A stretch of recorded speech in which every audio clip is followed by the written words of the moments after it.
Hello दोस्तों, स्वागत है आपका हमारे YouTube चैनल मैक्स मैथ्स में। दोस्तों आज हम आपके बीच लेकर आए हैं कक्षा 10वीं की प्रश्नावली संख्या 8 ऊंचाई और दूरी से संबंधित कुछ प्रश्नों का अध्ययन। इससे पहले हमने आपके साथ इसी प्रश्नावली का बेसिक नॉलेज, जिसमें आपको बताया गया है कितने नंबर का प्रश्न जो है बोर्ड परीक्षा में आएगा और किस प्रकार के प्रश्न पूछे जाते हैं और किस तरह से उन्हें सोल्व किया जाता है, इसके बारे में और इसकी विविध प्रश्नमाला के प्रश्न संख्या 1 से लेकर 5 तक के प्रश्नों के वीडियो जो हैं वो हम आपके साथ शेयर कर चुके हैं।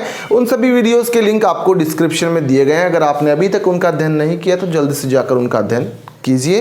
दोस्तों अगर वीडियो पसंद आता तो प्लीज़ वीडियो को लाइक करें। आज हम आपको बताने वाले हैं इसकी विविध प्रश्नमाला के प्रश्न संख्या 6 और उसके आगे के प्रश्नों का हल। दोस्तों बहुत आसान तरीके से हम आपको समझाने वाले हैं। प्रश्नों को समझने के लिए बने रहिए वीडियो के अंत तक। आइए शुरू करते हैं प्रश्न संख्या 6।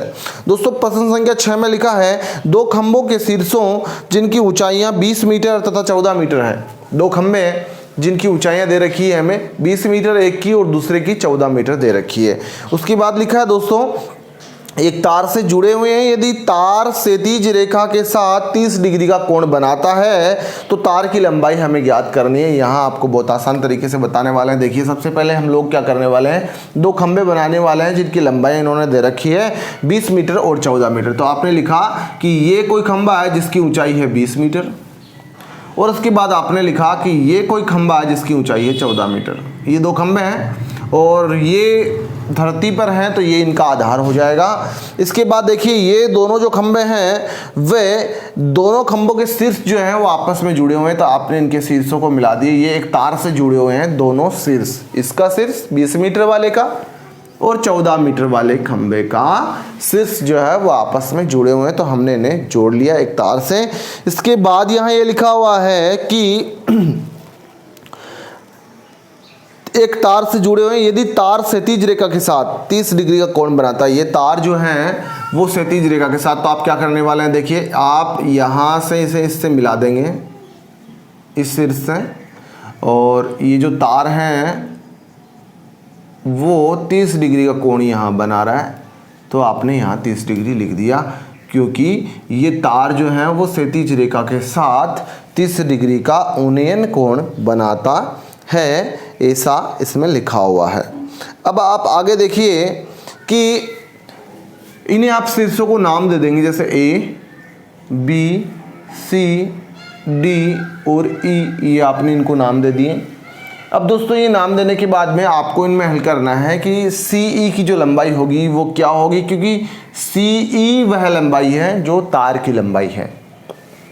तो यहाँ आप क्या करने वाले हैं, आपने मान लिया कि h मीटर जो है वो तार की लंबाई है, ठीक है। और यहाँ देखिए ये 14 मीटर की लंबाई है, तो ये देखिए एक जो है आयत बन जाएगा, आमने सामने की इसकी भुजाएं बराबर होगी, पैरेलल होगी। ये 14 मीटर है तो यहाँ जो BC होगा, BC जो होगा वो बराबर होगा AD के, जो होगा 14 मीटर का। अब दोस्तों इसे आपने 14 मीटर लिख लिया, तो यहाँ से आप देख रहे हैं कि जो AE है पूरा वो अपना 20 मीटर का है, ठीक है। इसलिए जो अपना DE है वो कितना हो जाएगा, तो DE का माप हो जाएगा पूरे AE में से माइनस करेंगे AD का मान। दोस्तों AE जो है वो 20 है, AD का मान है वो 14 है, तो आपके सामने DE का मान आता है 6 मीटर, सॉरी ये मीटर में है सारे मान, तो AD का माप भी, जो DE का माप भी है वो 6 मीटर में अपने सामने आएगा। तो यहाँ पे हमने इसे लिख लिया कि ये 6 मीटर का है। अब आप यहाँ देखिए कि दोस्तों ये एक ट्राइंगल है, हमें ट्राइंगल लेना है कौन सा, CDE। तो आपने लिया त्रिभुज CDE में। आप यहाँ ये देखेंगे कि आपको कौन सी दो भुजाओं की, देखिए न्यून कोण यहाँ पे दिया गया है, कौन सी दो भुजाओं की यहाँ बात हो रही है, लंब और कर्ण, लंब और आधार, आधार और कर्ण। तो उसके हिसाब से आपको यहाँ फलन लेना है साइन कोस टेन में से। तो यहाँ आप देख सकते हैं कि यहाँ देखिए ये लंब है और ये कर्ण है। ये लंब हमें दिया गया है और कर्ण की लंबाई हमें पूछी गई है। जो कर्ण है वो तार की लंबाई है। तो दोस्तों लंब और कर्ण किस में आता है, तो इसके लिए आपको क्या करना होता है, सबसे पहले तो आपको लाल बट्टा कक्का का सूत्र पता होना चाहिए।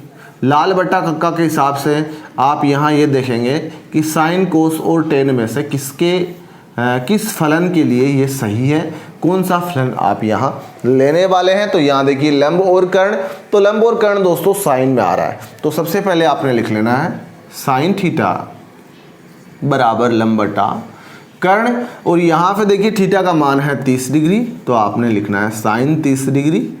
लंब का मान जो है वो दोस्तों 6 मीटर है और कर्ण यहाँ पे h मीटर है, तो साइन 30 का मान दोस्तों 1/2 होता है, 1/2 बराबर 6/h। आप इनका तिर्यक गुणा कर देंगे, ये h इस तरफ 1 से गुणा हो जाएगा, 2 इस तरफ 6 से गुणा हो जाएगा, तो h बराबर 6 × 2 दोस्तों 12 मीटर हो जाता है। तो ये जो 12 मीटर हैं वो तार की लंबाई हमें प्राप्त होती है, तो तार की लंबाई 12 मीटर हमारे सामने इसका आंसर आता है। अब यहाँ देखिए आपको अगर पता हो तो ये साइन 30 बराबर 1/2 है, ये कहाँ से हमने लिया है, तो इसके लिए क्या करना होता है, इसके लिए हमें साइन कोस टेन की एक सारणी होती है उसका पता होना ज़रूरी है। तो यहाँ दोस्तों हम बना लेते हैं, देखिए साइन अगर आपने नहीं सीखा है तो साइन कोस और ये टेन, तीन फलनों के मान हम लेंगे ताकि आगे के जो 3 फलन हैं उनके मान भी हम आसानी से ज्ञात कर सकते हैं, क्योंकि ये 3 के बाद में आगे के जो 3 फलन हैं कोट सेक और कोसेक वो इन्हीं के व्युत्क्रम होते हैं। तो यहाँ सबसे पहले 0 डिग्री, 30 डिग्री, 45 डिग्री, 60 डिग्री और दोस्तों अंतिम में आप लेंगे 90 डिग्री। तो यहाँ देखिए सबसे पहले 0, 1/2, 1/√2, √3/2 और 1, ये जो होता है सबसे पहला जो कर्म होता है वो आप अगर याद कर लें तो बहुत अच्छा रहेगा। इसके बाद आपको क्या करना है, बहुत आसान होता है, इस तरफ से आप शुरू करने वाले हैं। सबसे पहले आप वो 1 लिखेंगे, यहाँ से √3/2 लिखेंगे, ये 1/√2, ये 1/2 और ये 0। इसके बाद आप इनके सिर्फ अंश लिखने वाले हैं, तो जो इनके अंश हैं उन्हें लिख लिया जाएगा, तो वो जो है वो 10 के मान हो जाएंगे। तो 0/1, 0 में 1 का भाग देंगे 0 आ जाएगा, इधर से 1 और इधर से √3, तो 1/√3 हो जाएगा। यहाँ से 1 और यहाँ से 1, तो 1/1 1 होता है, यहाँ √3 और ये बटा में 1 और 1 में 0 का जब आप भाग देंगे दोस्तों तो इन्फिनाइट अनंत हमें इसका सॉल्यूशन प्राप्त होता है। तो यहाँ जो है ये सारणी हमारी बन करके तैयार होती है। अब दोस्तों देखिए आप यहाँ देख सकते हैं साइन 30 का हमने मान रखा था, साइन से आप 30 की तरफ चलेंगे तो 1/2 है, तो ये 1/2 हमने यहाँ पे मान रख लिया था। तो ये है इस प्रश्नावली का प्रश्न संख्या 6 का हल। अब हम दोस्तों हल करने वाले हैं प्रश्न संख्या 7 का हल। तो देखिए आप देख सकते हैं प्रश्न संख्या 7 जो है वो क्या है। तो प्रश्न संख्या 7 में लिखा हुआ है कि यदि किसी मीनार के आधार से ए तथा बी, दोस्तों ये दो दूरियां हैं जिसमें ये लिखा गया आपको कि ए जो है वो बड़ा है बी से, ठीक है। तो आपका इसको आकृति जब बनाते हैं तो आपको इस चीज़ का विशेष तौर से ध्यान रखना है। तो यहाँ ये लिखा गया है कि ये जो ए और बी हैं, यदि किसी मीनार के आधार से ए तथा बी दूरी पर उसी सरल रेखा पर स्थित दो बिंदुओं से मीनार के शिखर के उन्नयन कोण क्रमशः 30 डिग्री व 60 डिग्री हो तो मीनार की ऊंचाई ज्ञात कीजिए। तो सबसे पहले आप यहाँ पे एक मीनार बनाने वाले हैं। तो ये हमने एक मीनार लिए, इस मीनार के आधार से एक ही सरल रेखा में दो बिंदु हैं, एक ए है और दूसरा जो है वो बी है। तो ए और बी में ए जो है वो दोस्तों बड़ा है, तो आपने मान लिया कि यहाँ से यहाँ तक की जो दूरी है वो ए है और यहाँ कोई दूसरा आप बिंदु लेने वाले हैं तो यहाँ से यहाँ तक की जो दूरी है वो बी है। अब ये जो दो दूरियां हैं इन दोनों बिंदुओं के लिए, तो अब दोस्तों आपको पूछा ये गया है कि यहाँ जो मीनार की ऊंचाई है वो क्या होगी। तो मीनार की ऊंचाई आप मान लेंगे कि h मीटर जो है वो मीनार की ऊंचाई होगी। और यहाँ दो कोण जो दे रखे हैं आपको कि जो ए तथा बी के जो कोण हैं वो 30 डिग्री और 60 डिग्री हैं। तो आपको दोस्तों यहाँ 30 और 60 डिग्री इनके कोणों को लिखना है। अब आप कंफ्यूज नहीं हो कि 30 डिग्री सर कहाँ लिखें और 60 डिग्री कहाँ लिखें। अक्सर यहाँ हम दिक्कत को जो है गलती कर बैठते हैं कि कोणों को जो माप हैं वो अलग अलग, जैसे 30 कहाँ लिखना है 60 कहाँ लिखना है, तो हम जब अलग अलग लिख लेते हैं तो अपने आंसर जो है वो भी मिस्टेक कर जाते हैं। दोस्तों सबसे पहले आप यहाँ देखें, ये कोण है अपने 90 डिग्री का। अब जैसे जैसे ये कोण जो है, ये कोण जैसे जैसे देखिए इस तरफ जैसे जैसे नीचे दबेगा ऐसे, ठीक है, वैसे वैसे इसका माप जो है वो कम होता जाएगा, ध्यान रहे, ठीक है। तो आप यहाँ देखिए, जैसे यहाँ कोई 90 डिग्री का कोण होता तो ये जैसे जैसे इस तरफ नीचे दब रहा है, नीचे आ रहा है, तो वैसे वैसे इस कोण का माप जो है वो कम होता जा रहा है, ठीक है। और अगर आप यहाँ के लिए ले दोस्तों तो यहाँ पे देखिए ये जो है सबसे नीचे, जो सबसे ज़्यादा विस्तृत है, ज़्यादा दूरी पर है, तो सबसे नीचे दबा हुआ है, तो ये 30 डिग्री का कोण होगा। और आगे जो है जितना आप करीब आएंगे इसके, जितना आप 90 डिग्री के करीब आएंगे, जैसे जितना दूर जाएंगे उतना ही छोटा कोण होगा, जितना आप निकट आएंगे उतना ही बड़ा कोण होगा। अक्सर यहाँ पे 2 कोणों के क्वेश्चन पूछे जाते हैं, तो आपको ध्यान रहे जो ज़्यादा दूर होगा वो छोटा वाला कोण होगा, जो इस आधार के बिल्कुल निकट में होगा। देखिए जैसे ये 60 डिग्री वाला एक समय में जब यहाँ आता है तो बढ़ करके 90 डिग्री हो जाता है, और ये जैसे आगे जाता है वैसे वैसे कम होता जाता है इसका डिग्री माप। अब दोस्तों ये आकृति हमारे सामने बनकर के तैयार होती है। तो यहाँ जो है हमें ज्ञात करना है कि ये जो मीनार है इसकी ऊंचाई क्या होगी। तो दोस्तों यहाँ आपने जैसे बिंदु दे दिए A, B, C और D, ये 3 जो है 4 बिंदु हमने यहाँ पे दे दिए हैं। अब यहाँ बिंदु देने के बाद में आप लोगों को 2 ट्राइंगल यहाँ बन रहे हैं। आप दोस्तों इन दोनों ट्राइंगल में हमेशा क्या करने वाले हैं, इसका जो लंब होगा वो आपको प्रत्येक त्रिभुज में लेना होगा। 2 त्रिभुज आप लेने वाले हैं, दोनों त्रिभुजों में आप इसका लंब लेंगे। देखिए यहाँ त्रिभुज तो 2 से ज़्यादा बन रहे हैं, लेकिन हमें कौन से लेने हैं उनका हमें ध्यान रखना है। यहाँ देखिए लंब अक्ष आपको प्रत्येक त्रिभुज में लेना है, तो A, B, D एक पहला त्रिभुज रह गया, दूसरा आप लेने वाले हैं A, C, D। प्रत्येक आकृतियों में इस बात का विशेष तौर से ध्यान रखें। बनने को यहाँ पे C, B, D त्रिभुज भी बन रहा है, लेकिन इसमें लंब नहीं आ रहा है, तो हम ये त्रिभुज नहीं लेंगे। तो दोस्तों यहाँ हमने लिया त्रिभुज A, B, D में, देखिए A, B, D एक त्रिभुज है।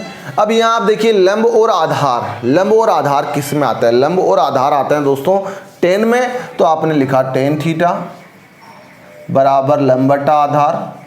अब यहाँ देखिए tan थीटा का मान कितना है, 60 डिग्री है, तो tan 60 हो जाएगा। लंब यहाँ h है और आधार दोस्तों b है। अब देखिए tan 60 का मान कितना है, tan 60 का मान है √3/1, ये आप √3 लिख सकते हैं, तो आपने लिखा √3/1।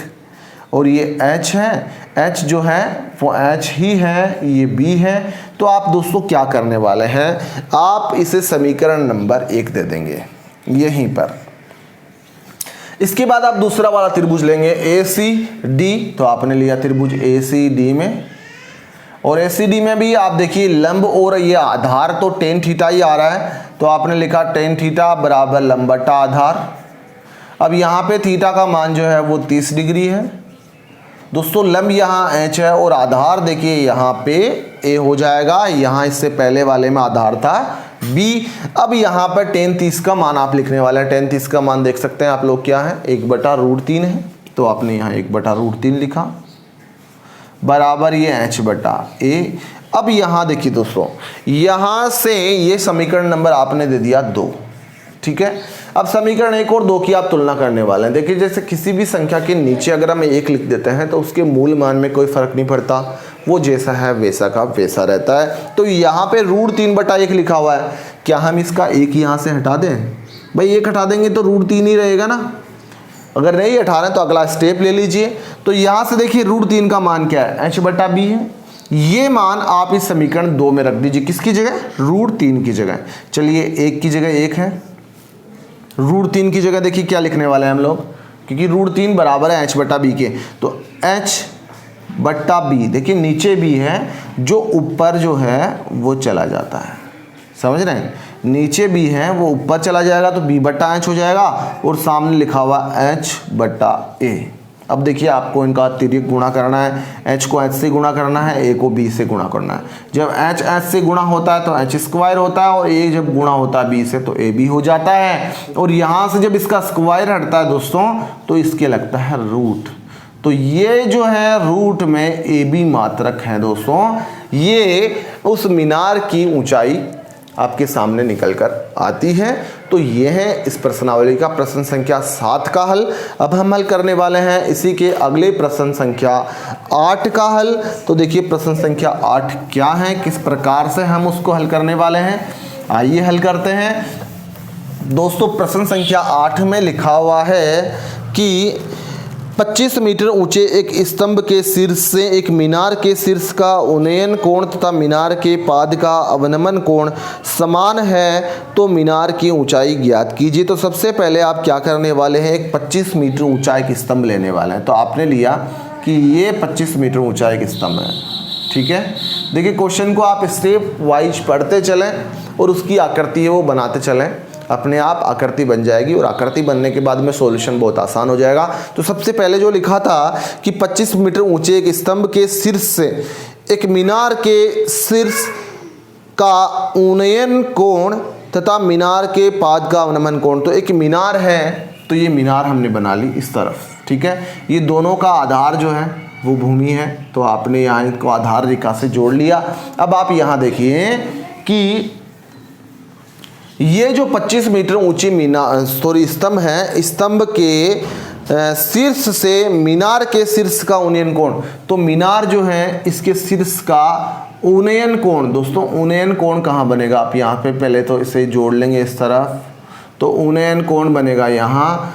इसका जो उन्नयन कोण है मान लीजिए थीटा डिग्री, इसका माप नहीं दिया गया है, तो इस जो है स्तंभ के शीर्ष से मीनार के शीर्ष का उन्नयन कोण जो है वो आगे लिखा है, मीनार के शीर्ष का उन्नयन कोण मीनार के पाद का अवनमन कोण समान है। इसी बिंदु से इसी मीनार के पाद के अवनमन कोण के बराबर, तो इसका जो अवनमन कोण होगा इस बिंदु का अवनमन कोण वो दोस्तों यहाँ बनने वाला है। तो ये दोनों जो हैं वे बराबर माप के हैं। तो आपको लिखा गया है कि मीनार की ऊंचाई ज्ञात कीजिए। तो दोस्तों सबसे पहले तो आप यहाँ ये देखें, ये 25 मीटर है, तो यहाँ से यहाँ तक की दूरी 25 मीटर होगी, क्योंकि ये जो आकृति है A, B, C और D अपनी रचना से एक आयत का रूप ले लेती है, या हो सकता है ये एक वर्ग भी बन जाए, ठीक है।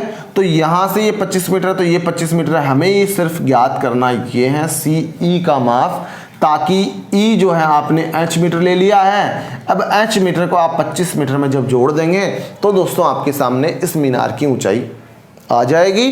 तो आप लोगों को H का मान ज्ञात करना है। अब आप यहाँ देखिए जैसे 25 मीटर ये है तो ये भी 25 मीटर है, उसी प्रकार से जो AB है दोस्तों वो बराबर हैं अपनी CD के, ठीक है। और ध्यान रहे दोनों कोण जो है वो बराबर। अब यहाँ देखिए ये कोण जो है ये देखिए एकांतर कोण हो जाते हैं, तो ये थीटा डिग्री है तो ये कोण भी थीटा डिग्री ही हो जाता है। अब यहाँ आपको करना क्या है, आपको करना ये है कि सबसे पहले तो आपने ले लिया त्रिभुज ABD में। देखिए जब आप ABD लेते हैं तो आपको देखिए लंब दिया गया है, एक कोण दिया गया है, आप इसका आधार ज्ञात कर लीजिए। तो आपने कहा कि इसका आधार है वो अक्ष मीटर का है, तो लंब और आधार देखिए किस में आता है, टेन में आता है लंब और आधार। तो आपने लिया टेन थीटा बराबर लंब बटा आधार, थीटा का मान यहाँ से थीटा ही है तो आपने टेन थीटा ही लिखना है। लंब यहाँ पे 25 मीटर का है और आधार आपने अक्ष लिया है, तो इससे आपने यहीं पे समीकरण नंबर 1 दे दिया। अब इसके बाद आप क्या करने वाले, अब आप यहाँ पे दूसरा कोई त्रिभुज लेने वाले हैं। जैसे आपको त्रिभुज दिया गया है CDE, ठीक है, इस त्रिभुज को आप ले लीजिए। तो आपने लिखा त्रिभुज CDE में, वहाँ पे भी आप देखेंगे कि ये लंब हमें ज्ञात करना है, ये आधार जो है वो अक्ष हमने मान रखा है यहाँ पे, तो लंब और आधार है, एक कोण है, तो लंब और आधार टेन में आता, तो आपने लिखा टेन थीटा बराबर लंब बटा आधार। अब यहाँ से देखिए थीटा का मान थीटा ही है, तो टेन थीटा की जगह आप टेन थीटा ही लिखेंगे। ये लिखा आपने टेन थीटा, लंब यहाँ पे एच होगा और आधार जो है वो दोस्तों अक्ष होगा। अब यहाँ देखिए इधर से टेन थीटा बराबर 25 बटा अक्ष है, इधर से टेन थीटा बराबर एच बटा अक्स है और हमें दोस्तों एच का मान यहाँ पे निकालना है। तो आप क्या करने वाले हैं, आप इस समीकरण 1 और समीकरण 2 की जो है वो तुलना करने वाले हैं। तो आप जब इनकी तुलना करेंगे तो दोस्तों देखिए क्या स्थिति आती है। यहाँ से टेन थीटा का मान कितना है 25 बटा अक्स, तो इस टेन थीटा की जगह रख दीजिए 25 बटा अक्स बराबर ये एच बटा अक्स है ही, ठीक है। अब देखिए आप जब इनका तिर्यक गुणा करते हैं तो क्या स्थिति रहती है। तो आप इस अक्स को इस तरफ गुणा कर दीजिए। तो यहाँ 25 को रख लीजिए एक बार के लिए, ये एच है, एच से गुणा हो जाएगा कौन अक्स, और ये नीचे अक्स है।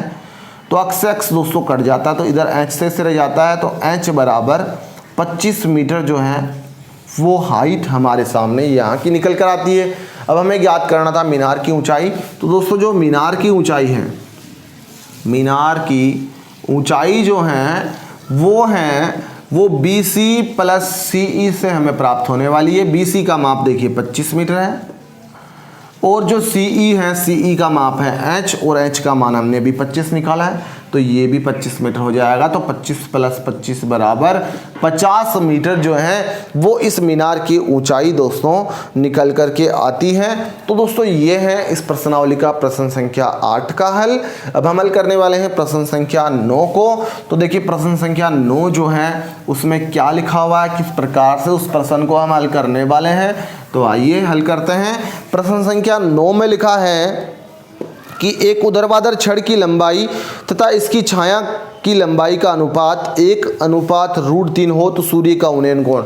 देखिए एक ऊर्ध्वाधर छड़ मतलब एक सीधी छड़ है, इस छड़ की छाया की लंबाई, तो आपने इसकी छाया इस तरफ ले ली, तो ये जो छाया की लंबाई है और ये जो ऊर्ध्वाधर छड़ है इनका जो अनुपात आपको दे रखा है तो 1:√3 इसका अनुपात दे रखा है। तो ऊर्ध्वाधर छड़ का 1 और इसकी छाया का √3 ये अनुपात आपको दे रखा है। A B और ये C, हमने जब BC को मिला दिया शीर्षों को तो एक ट्रायंगल ABC हमें प्राप्त हो रहा है। तो आपने लिया त्रिभुज ABC। अब हमें करना क्या है यहाँ पे, हमें यहाँ पे इस जो छाया के साथ में जो ये जो सूर्य का जो कोण है, सूर्य का उन्नयन कोण है वो हमें ज्ञात करना है।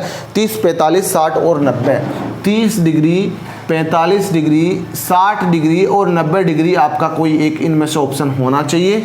तो यहाँ आपको करना क्या है, यहाँ आपको लेना है लंब और आधार, ये कोण हमें ज्ञात करना है। अभी मान लीजिए ये कोण थीटा डिग्री का है, तो लंब और आधार किस में आता है, देखिए टेन में आता है। तो आपने लिखा लंब और आधार मतलब टेन थीटा बराबर लंब बटा आधार।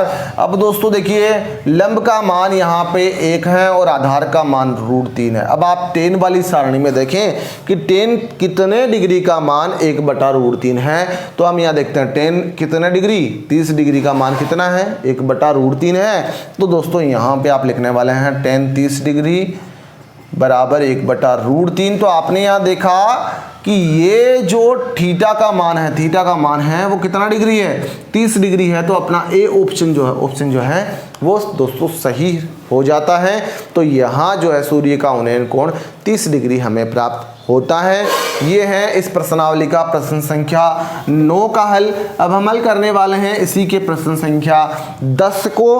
तो दोस्तों प्रश्न संख्या 10 में देखिए क्या लिखा हुआ है, वहाँ लिखा हुआ है एक पहाड़ी की ढलान क्षैतिज से 60 डिग्री का कोण बनाता है। यदि शिखर तक पहुँचने में 500 मीटर चलना पड़ता है तो पहाड़ी की ऊंचाई ज्ञात कीजिए। दोस्तों ये आपने एक पहाड़ी की ऊंचाई ले ली, इस तरह से पहाड़ी ऊंचाई पर है और ये इसका बेस होगा और ये उसकी ढलान है, ठीक है।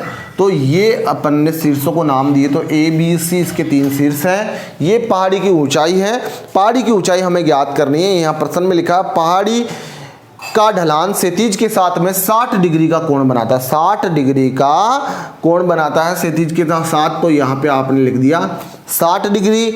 अब देखिए यदि शिखर तक पहुँचने में 500 मीटर चलना पड़ता, तो देखिए जब पहाड़ी पर चढ़ना होगा तो ये ऊंचाई के आधार पर ऐसे सीधा तो नहीं चढ़ते ना, ऐसे ढलान के हिसाब से चढ़ते हैं। तो यहाँ से यहाँ तक चढ़ना होता है तो 500 मीटर चलना पड़ता है। तो दोस्तों ये पहाड़ी की ऊंचाई आपने कहा h मीटर है, मान लीजिए, मान सकते हैं। तो h दिया गया है, ज्ञात करना है। 500 मीटर इसकी ये लंबाई दे रखी है कर्ण की और ये कोण है 60 डिग्री का। तो आप यहाँ देखिए लंब और कर्ण किस में आता है, तो लंब और कर्ण दोस्तों साइन में आता है, बिल्कुल सही है। तो आपने लिखा साइन थीटा बराबर लंब बटा कर्ण। और यहाँ देखिए थीटा का मान कितना है, तो थीटा का मान 60 डिग्री है, तो साइन 60 बराबर लंब का मान h है और कर्ण का मान दोस्तों 500 है। तो sin 60 का मान सारणी में देखिए, sin 60 का मान कितना है, √3/2। तो आपने दोस्तों यहाँ से √3/2 लिख दिया, ये h/500 हो जाएगा। अब आप इनका तिर्यक गुणा करके और h का मान निकालने वाले हैं। तो किस प्रकार से देखिए, यहाँ से इस 500 को इस √3 से गुणा कर दीजिए, बाकी जैसे हैं वैसे ही रहने दीजिए। तो देखिए इस तरफ h है तो ये h अपने स्थान पर है, ये 500 इस √3 से गुणा हो जाएगा तो 500 √3 हो जाएगा, और ये नीचे में 2 है। इस 2 से देखिए 500 कितनी बार कट जाता है, 250 बार। तो ये 250 और ये √3 बराबर h। तो h का मान जो है 250 √3 मीटर जो है वो उस पहाड़ी की ऊंचाई का मान हमारे सामने निकल करके आता है। तो दोस्तों ये थे इसकी ऊंचाई और दूरी से संबंधित प्रश्न संख्या 10 तक के हल। दोस्तों अगर वीडियो पसंद आया तो प्लीज़ वीडियो को लाइक करें। आज के लिए इतना ही, धन्यवाद।